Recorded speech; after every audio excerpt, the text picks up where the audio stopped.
ಎಲ್ರಿಗೂ ನಮಸ್ಕಾರ. ನೀವು ನೋಡ್ತಿದ್ದೀರಾ ಡ್ರೀಮ್ ಕರ್ನಾಟಕ ಯೂಟ್ಯೂಬ್ ಚಾನಲ್. ನಾನು ನಿಮ್ಮ Naveen Kumar. India versus Bangladesh preview ರಿವ್ಯೂಗೆ ಸ್ವಾಗತ ಸುಸ್ವಾಗತ. ಈ ಪಂದ್ಯ ಬಂದು ದುಬೈನ ಇಂಟರ್ನ್ಯಾಷನಲ್ ಕ್ರಿಕೆಟ್ ಸ್ಟೇಡಿಯಂ ನಡೀತಾ ಇದೆ. ಇಂಡಿಯನ್ ಟೈಮ್ಸ್ ಪ್ರಕಾರ 2:30 PM ಸ್ಟಾರ್ಟ್ ಆಗುತ್ತೆ ಅಂತ ಹೇಳ್ಬೋದು. ಮೊದಲನೇ ಪಂದ್ಯ ಪಾಕಿಸ್ತಾನ ವರ್ಸಸ್ ನ್ಯೂಜಿಲೆಂಡ್ ಕರಾಚಿಯಲ್ಲಿ ನಡೀತು. ಪಾಕಿಸ್ತಾನ ಮಕ್ಕಡೆ ಮಲಿಕತ್ ಅಂತ ಹೇಳ್ಬೋದು. ಅವರ ಅಷ್ಟು ಪರ್ಫಾರ್ಮೆನ್ಸ್ ಅವರ ಹೋಮ್ ಸೀರೀಸ್ ಅಲ್ಲಿ ನಡೀತಿರೋದು ಇತ್ತೀಚೆಗೆ. ಅದು ಕೂಡ ಅವ್ರಿಗೆ ಆಘಾತ. ಚಾಂಪಿಯನ್ಸ್ ಟ್ರೋಫಿಯಲ್ಲಿ ಮೊದಲನೇ ಪಂದ್ಯನ ಸೋತಿರೋದ್ರಿಂದ ಅದು ಇಂಡಿಯಾಗೆ ತುಂಬಾ ದೊಡ್ಡ ಅಡ್ವಾಂಟೇಜ್. ಯಾಕೆ ಪಾಕಿಸ್ತಾನ ದೊಡ್ಡ ಪ್ರೆಜರೇ ಬಿದ್ದುಬಿಟ್ಟಿದೆ ಇವಾಗ. ಈಗ 2 ಮ್ಯಾಚ್ ಗೆಲ್ಲೇಬೇಕು ಅವರು.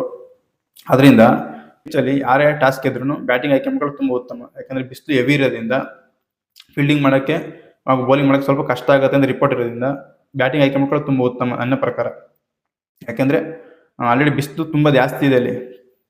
ಅದರಿಂದ ಇಂಡಿಯನ್ ಪ್ಲೇಯಿಂಗ್ ಚೇಂಜಸ್ ಏನು ತುಂಬಾ ಆಗಲ್ಲ.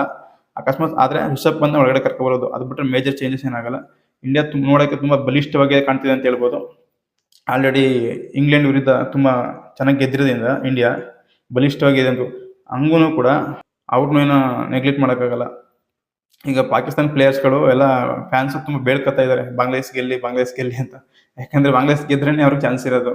ಇಲ್ಲಾಂದ್ರೆ ಪಾಕಿಸ್ತಾನ 2-2 ಗೆಲ್ಲೇಬೇಕು. ಅದರಿಂದ ಇಂಡಿಯಾ ಈ ಪಂದ್ಯನ ತುಂಬಾ ಈಜಿಯಾಗಿ ಗೆಲ್ಲುತ್ತೆ ಅಂತ ನಾನು ಹೇಳಕ್ ಹೋಗಲ್ಲ. ಯಾಕಂದ್ರೆ ತುಂಬಾ ಟಫ್ ಫೈಟ್ ಅಂತೂ ಕೊಡ್ತಾರೆ ಬಾಂಗ್ಲಾದೇಶ್. ಅದರಿಂದ ಇಂಡಿಯಾ ಬ್ಯಾಟಿಂಗ್ ಆಯ್ಕೆ ಮಾಡೋದು ತುಂಬಾ ಉತ್ತಮ. ಯಾರು ಫಸ್ಟ್ ಟೈಮ್ ನಮ್ಮ ಚಾನಲ್ ನೋಡ್ತಿದ್ರೆ ದಯವಿಟ್ಟು ಸಬ್ಸ್ಕ್ರೈಬ್ ಮಾಡ್ಕೊಳ್ಳಿ. ವಿಡಿಯೋ ಇಷ್ಟ ಲೈಕ್ ಮಾಡಿ. ನಮಸ್ಕಾರ.